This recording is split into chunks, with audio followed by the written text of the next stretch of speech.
성찬주에 우리가 함께 하신 말씀은 신약성경 빌립보서 4장입니다. 빌립보서 4장 10절에서 13절 말씀이 되겠습니다. 빌립보 4장 10절에서 13절 신약성경 323면에 있습니다. 322면과 3면에 있습니다. 찾으신 분은 우리 함께 읽도록 하겠습니다. 내가 주 안에서 크게 기뻐함은 너희가 나를 생각하는 것이 이제 다시 싹이 남이니 너희가 또한 이를 위하여 생각하였으나 기회가 없었느니라. 내가 궁핍함으로 말하는 것이 아니라 어떠한 형편에든지 내가 자족하기를 배웠노니 내가 비천에 처할 줄도 알고 풍부에 처할 줄도 알아. 모든 일에 배부르며 배고픔과 풍부와 궁핍에도 일체의 비결을 배웠노라. 내게 능력 주시는 자 안에서 내가 모든 것을 할 수 있느니라. 아멘. 방금 읽으신 빌립보서 4장의 본문으로 능력 주시는 하나님이라는 제목으로 10월 성찬 주일 말씀으로 함께하기를 원합니다. 전도서 3장 1절에서 8절 이하를 보면 이런 말씀이 있습니다. 천하에 범사가 기한이 있고 모든 목적이 이룰 때가 있나니 날 때가 있고 죽을 때가 있으며 심을 때가 있고 심은 것을 뽑을 때가 있으며 죽일 때가 있고 치료시킬 때가 있으며 헐 때가 있고 세울 때가 있으며 울 때가 있고 웃을 때가 있으며 슬퍼할 때가 있고 춤출 때가 있으며 돌을 던져버릴 때가 있고 돌을 거둘 때가 있으며 안을 때가 있고 앉는 일을 멀리할 때가 있으며 찾을 때가 있고 잃을 때가 있으며 지킬 때가 있고 버릴 때가 있으며 찢을 때가 있고 꿰맬 때가 있으며 잠잠할 때가 있고 말할 때가 있으며 사랑할 때가 있고 미워할 때가 있으며 전쟁할 때가 있고 평화할 때가 있느니라. 이와 같이 우리 신앙을 믿음 생활을 하는 우리에게는 때를 분별하는 지혜가 중요하다고 생각합니다. 특별히 우리는 내 시간과 나의 때를 사는 사람들이 아니라 하나님의 시간과 하나님의 때를 사는 사람들이기에 때를 분별하는 지혜를 늘 간구하시면서 사시는 여러분 되시기를 주의 이름으로 축원드립니다. 평생을 살면서 어느 누구나 항상 웃으며 살면 좋겠는데 울 때도 있고 또 평생을 살면서 항상 춤추며 살면 좋겠는데 슬퍼하며 애통해야 하는 때도 있기 마련입니다. 이와 같은 삶은 누구에게나 예외가 없는 삶입니다. 성공할 때가 있으면 실패할 때도 있고 일어설 때가 있으면 넘어질 때도 있는 것입니다. 그리고 이와 같은 삶은 믿는 우리나 믿지 않는 사람들이나 큰 차이가 없음을 우리는 알 수 있습니다. 믿고 주님을 의지하는 사람들은 성공만 하고 믿지 않는 사람들은 실패만 하여야 할 터인데 우리의 삶은 그렇지 않은 때가 너무도 많이 있습니다. 주님을 열심히 거룩히 잘 섬기며 믿는 자들도 실패할 수 있고 하나님과 전혀 상관없는 삶을 사는데도 풍성한 삶을 누릴 수도 있습니다. 그러므로 성공했느냐 인생을 실패했느냐만 가지고는 그 믿음을 판단할 수가 없는 것입니다. 많은 사람들이 안정된 삶의 조건을 위하여 환경을 위하여 하나님을 믿고 있습니다만 하나님은 그와 같은 안정된 삶의 조건과 여건에 대해서는 때로는 별로 관심이 없는 것처럼 보일 때가 있습니다. 그러나 미신적인 종교는 보십시오. 항상 그 신을 섬김으로 안정된 삶과 많은 물질과 행복을 약속하지만 여러분 그것은 거짓입니다. 사기입니다. 하나님은 그러한 거짓말을 하지 않으신다라는 말씀입니다. 하나님 우리에게 약속하신 것은 안정된 삶과 조건만이 아니기 때문입니다. 어떤 삶의 여건과 환경 가운데서도 그것을 뛰어넘어 극복할 수 있는 삶의 능력을 하나님은 약속하셨기 때문입니다. 우리의 믿음과 신앙이 바로 여기에 있어야 함을 다시 한번 기억하시는 복된 여러분들 되시기 바랍니다. 그러므로 우리는 어떤 여건과 상황 가운데서도 항상 기뻐하며 범사에 감사할 수 있어야 할 줄로 믿습니다. 우리의 삶이 남들보다 더 편하고 여건이 좋고 형통하고 늘 성공하기 때문만은 아닙니다. 어떤 삶의 여건과 환경 가운데서도 능히 그것을 극복하고 이겨내며 다스릴 수 있는 능력이 여러분에게 있기 때문인 줄로 믿습니다. 오늘 사도 바울은 자신은 부한데도 처할 줄 알고 비천한데도 처할 줄 안다라고 고백하고 있는데 바로 그것이 그러한 능력을 말씀하고 있습니다.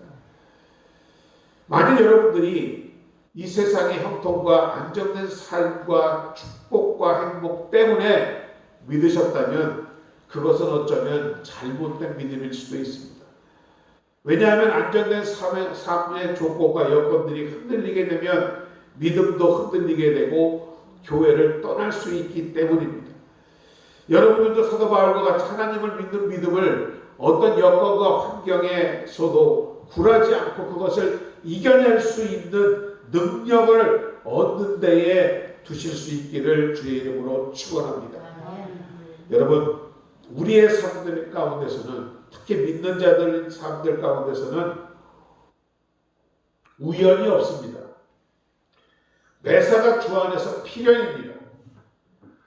그것은 우리의 모든 일상 속에 하나님의 의도와 섭리가 있기 때문인 것입니다.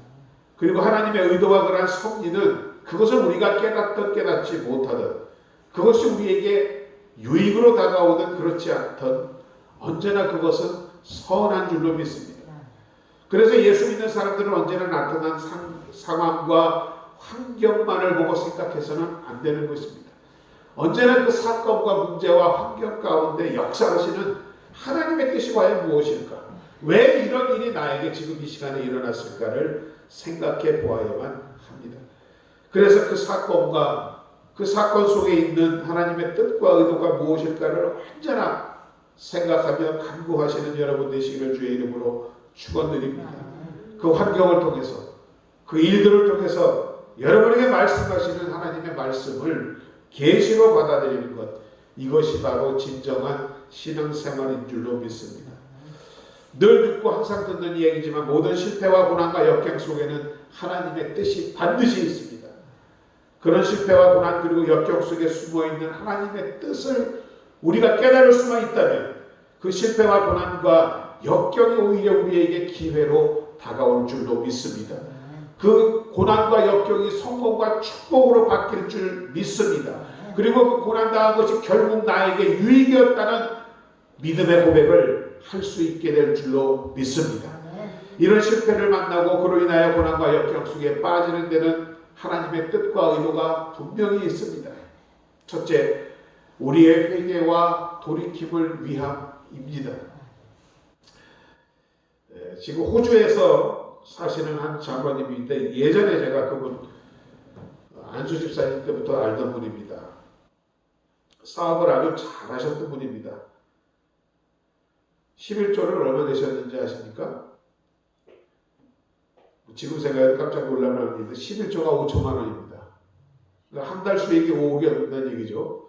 정말 사업 아주 잘 됐습니다.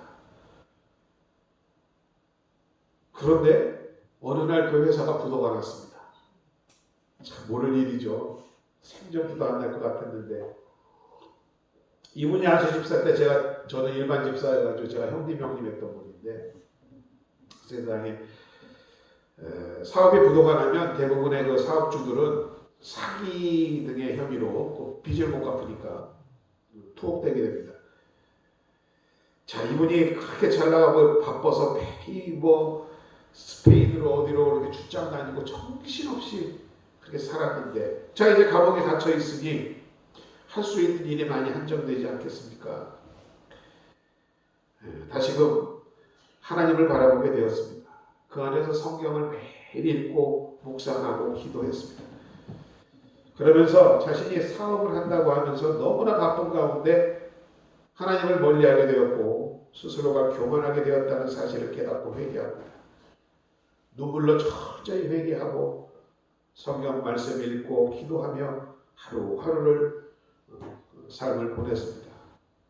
자, 하나님의 은혜로 그가 감옥에서 나오게 되었고 다시 사업을 시작할 수 있는 기회가 주어졌습니다.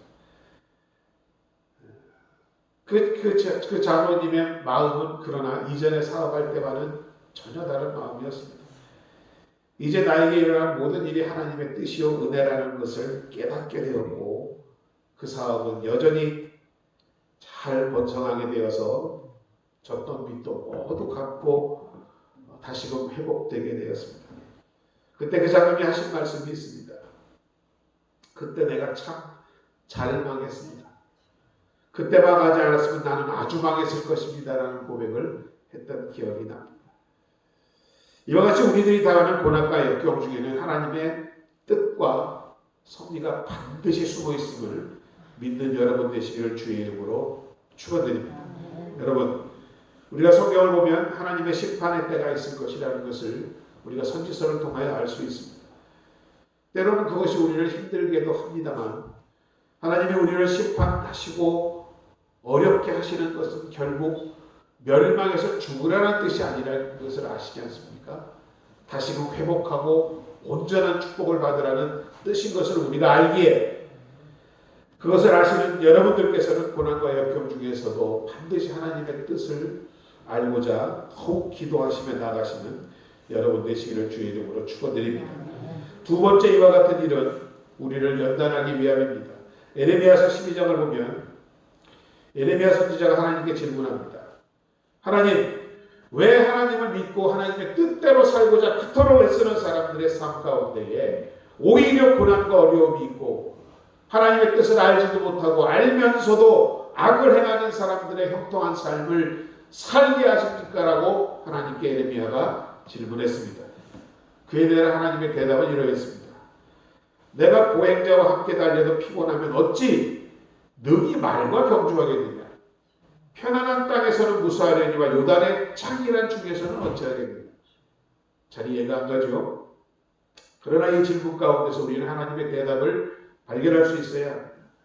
하나님은 에레미야를 걷는 사람과 경주하는 정도의 사람이 아니라 말과 경주하며 편안한 땅에서 겨우겨우 살아가는 나약한 사람이 아니라 어떤 환경과 역경 가운데서도 능히 그것을 헤쳐나가며 살아가는 사람이 되기를 원하셔서 에레미야를 훈련시키고 연단시키고 계신다는 말씀인 줄로 믿습니다. 바로 에레미야가 겪었던 눈물의 선지자 에레미야가 겪었던 그 고난과 역경에 대한 하나님의 뜻은 연단이었습니다. 우리가 잘 아는 욥기 23장 10절에도 보면 욥이 이와 같이 고백을 합니다. 나의 가는 길은 오직 그가 아시는 여러분의 가는 길은 하나님만이 아시는 줄 믿습니다. 그가 나를 단련하신 후에 내가 정금같이 나오리라는 유명한 고백이 있지요. 그냥 금도 아닙니다. 100% 순수한 정금, 조그마한 티도 없는 깨끗한 정금을 만들겠다라는 고백인 줄 믿습니다. 욥은 자신이 고난을 당하고 역경을 당하는 그 이유가 바로 자신이 흠없고 티 없는 정금과 같은 존재로 되기 위한 사실을 깨달았습니다.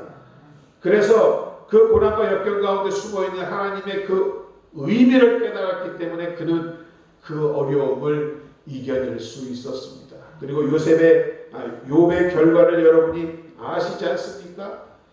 이전보다 갑절의 축복을 받았고 듣기만 하던 하나님을 이제는 만나볼 수 있게 된 그 축복을 받은 줄로 믿습니다. 그래서 이와 같은 하나님의 뜻은 바로 여러분을 단련하시기 위한, 연단하시기 위한 것임을 다시 한번 깨닫는 복된 여러분들 되시기를 주의 이름으로 축원드립니다. 그리고 셋째, 하나님은 이런 고통과 역경을 통하여 우리에게 면류관을 주기 위함이라고 말씀하고 있습니다. 마태복음 5장 10절에 보면 의를 위하여 핍박을 받는 자는 복이 있나니 천국이 저희 것입니다. 의를 위하여 핍박을 받는 자라는 의미는 핍박을 받는 중에도 하나님의 의를 버리지 않는 사람을 의미하고 있는 것입니다. 물론 모든 것이 잘 되는 중에도 의를 지키는 것이 중요하지만 특별히 어렵고 힘든 역경 중에서도 그 의를 지키는 것은 더욱 가치 있고 의미 있는 줄로 믿습니다. 하나님은 그런 의를 빛내시기 위해서 우리를 때때로 핍박하고 어려움 가운데 환경 가운데 몰아넣으실 때도 있다라는 말씀입니다. 로마서 8장 18절에서 생각컨대 내 현재의 고난은 장차 우리에게 나타날 영광과 좋게 비교할 수 없도다라고 사도 바울은 고백합니다. 핍박 속에 숨어있는 하나님의 뜻 가운데 하나는 바로 이런 영광스러운 면류관이라는 것입니다. 여러분이 이것을 믿을 수만 있다면 어떤 역경과 환난 가운데서도 그것을 이겨낼 힘과 능력이 여러분에게 있을 줄로 믿습니다. 고난과 역경에 대한 하나님의 뜻과 그 의도를 여러분이 깨닫게 되고 알게 되고 이해하게 된다면 어떤 고난과 역경도 여러분에게는 그것이 고난과 역경이 아니라는 말씀입니다. 기회요, 오히려 더 축복의 통로가 될 수 있다는 사실을 믿는 것, 바로 그것이 하나님께서 여러분에게 주시는 능력인 줄로 믿습니다. 그런 능력을 여러분이 갖게 되면 오늘 사도 바울이 본문에서 말씀하고 있는 바와 같이 비천에도 처할 줄 알고 풍부에도 처할 줄 아는 그런 놀라운 축복을 받아 여러분이 어떤 상황과 형편 가운데서도 기뻐하며 감사할 수 있는 믿음의 사람들이 될 줄로 믿습니다. 이런 비천에 처할 줄도 아고 풍부에 처할 줄도 아는 사람들은 첫 번째, 비천에 처했을 때 그 사람은 쉽게 낙망하거나 포기하지 않습니다. 그리고 자신의 처지를 무조건 부끄러워하거나 쓸데없는 비교함으로 열등의식에 사로잡히지도 않습니다. 솔직하게 자신의 현재를 인정하고 그것에 직면할 수가 있는 것입니다. 그리고 세 번째, 실패 속에서도 교훈을 얻어 그것을 보다 더 큰 성공의 기회와 발판으로 삼을 수 있는 사람입니다. 네 번째, 다른 사람의 성공을 시기하지 않고 자신의 실패와 어려움을 남의 탓으로 돌리지 않습니다. 다섯 번째, 요셉과 같이 밑바닥에서부터 다시 열심히 시작하는 사람이 될 줄로 믿습니다. 저는 사랑하는 우리 성도님들이 모두 이와 같은 축복을 받으실 수 있는 능력을 받으실 수 있기를 주님의 이름으로 축원합니다. 일부러 비천한 환경에 처할 필요는 없지만 그 환경을 만나게 된다 하더라도 그 환경을 바라보고 좌절하거나 낙심하지 마십시오. 그것만을 바꾸려고 애쓰거나 노력하고 힘쓰기 이전에 그것을 믿음으로 이겨내고 극복할 수 있기를 위하여 힘쓰고 기도하시는 여러분 되시기를 주의 이름으로 축원합니다. 그 비천에 처할 줄 아는 사람이 될 때 하나님의 능력으로 여러분은 반드시 다시금 온전케 회복될 줄로 믿습니다. 실패와 고난 그리고 역경 속에서도 하나님의 뜻이 있지만 부요와 성공함 속에서도 하나님의 뜻이 있음을 이 시간 깨닫는 여러분 되시기 바랍니다. 실패와 고난 가운데 숨어있는 하나님의 뜻을 찾아내는 것도 중요하지만 이해 못지않게 여러분의 성공과 형통함 속에 숨어있는 하나님의 뜻을 발견하는 것 또한 못지않게 중요합니다. 그래야만 우리는 부한데도 처할 수 있는 사람이 될 수 있다는 것입니다. 말씀드렸지만 사람이 어렵고 고난을 당하면 생존의 문제가 걸렸기 때문에 사라집니다. 어떻게든 사라집니다. 그러나 나에게 많은 풍요와 부요함이 다가오면 어찌할 바를 모르는 경우가 많이 있게 됩니다. 그러하기에 성공과 부유함 속에서도 하나님의 뜻을 발견하지 못하고 깨닫지 못한다면 부유한 사람이 되었는지는 모르지만 그것을 누리며 처할 수 있는 사람의 능력은 되지 않는다라는 것입니다. 성경에 나오는 어리석은 부자가 바로 이런 경우가 아니었습니까? 그는 부유했습니다. 그러나 그곳에 하나님의 뜻을 알지 못했습니다. 그래서 그는 부유할 자격이 없는 사람이라고 주님은 생각하셨고 하나님은 그의 생명을 그날 바로 부르셨습니다. 그날이 어떤 날이었습니까? 내 영혼아 마음껏 먹고 마시자 즐기자라고 스스로에게 이야기하였습니다. 그에게는 그와 같은 시간과 기회가 주어지지 않았던 것입니다. 세상에는 비천에 처할 줄 모르는 사람도 많지만 부할 때 처할 줄 모르는 사람이 어리석은 부자와 같이 얼마나 많은지를 모릅니다. 부할 때 처할 줄을 모르는 사람, 풍부함과 형통 가운데서 하나님의 뜻을 찾지 못하는 사람들에게는 이런 현상이 나타난다고 합니다. 첫째, 사람의 생명이 소유의 넉넉함에 있는 줄로 착각하여 수단과 방법을 다하여 보다 더 많은 것을 가지려고만 했습니다. 두 번째, 물질이 하나님이 주신 은사인 줄을 모르기 때문에 그 은사대로 물질로 바꿨을 줄을 모릅니다. 무조건 쓰지 않고 모아두는 수전도가 되거나 아니면 사치와 방탕으로 탕진하는 탕자가 되고 만들라는 것입니다. 셋째, 또한 그 물질이 하나님의 은혜인 것을 깨닫지 못합니다. 자연 교만한 사람이 됩니다. 넷째, 그래서 결국은 볼품없고 초라한 인생의 실패자가 될 수밖에 없다라고 말하고 있습니다. 그동안 우리들의 문제는 부활 때 처할 줄을 몰랐다는 사실입니다. 그것이 오늘 우리들이 비천에 처하게 된 중요한 이유 중에 하나일 줄도 모릅니다. 이제라도 늦지 않았으니 정신 차리고 매사를 믿음으로 생각하고 믿음으로 처리하시는 여러분 되시기 바랍니다. 모든 일 속에 숨어있는 하나님의 뜻을 찾아보고 그것을 깨달아 어떤 환경과 여건 가운데서 능히 다스릴 수 있는 능력의 사람들 되시기를 주의 이름으로 축원드립니다.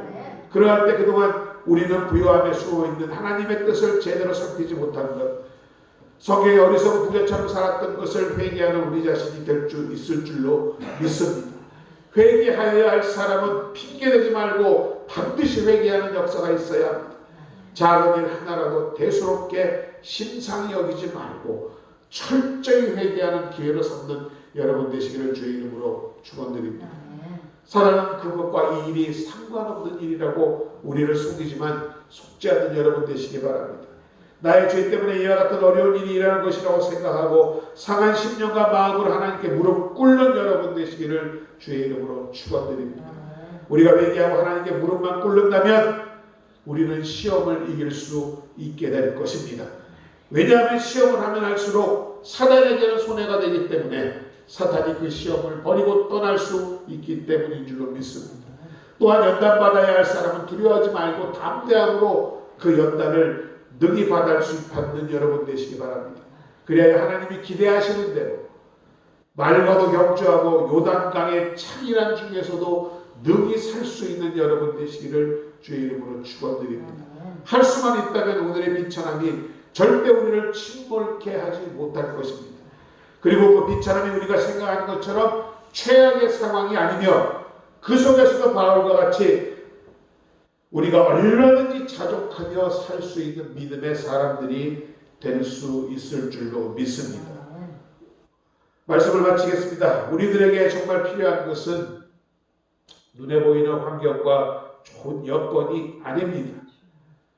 말씀대로 하나님의 뜻대로 살아야 하는 것인 줄로 믿습니다. 환경이 중요한 것이 아니라 여러분의 믿음이 중요한 것입니다. 그 능력이 중요한 것입니다. 바로 그 믿음이 능력인 것입니다. 우리의 문제는 여건이 나빠진 것이 아니라 그 여건을 이겨낼 수 있는 믿음, 능력이 부족한 것입니다. 환경과 여건을 놓고 기도하고 이런 여건 속에서 능히 이겨낼 수 있는 믿음을 구하는 여러분 되시기를 주의 이름으로 축원드립니다. 그리하여 내게 능력 주시는 자 안에서 내가 모든 것을 할 수 있다는 고백이 여러분의 고백이 되기를 다시 한번 부탁드립니다. 오직 의인은 믿음으로 산다 하였습니다. 믿음이 우리의 능력입니다.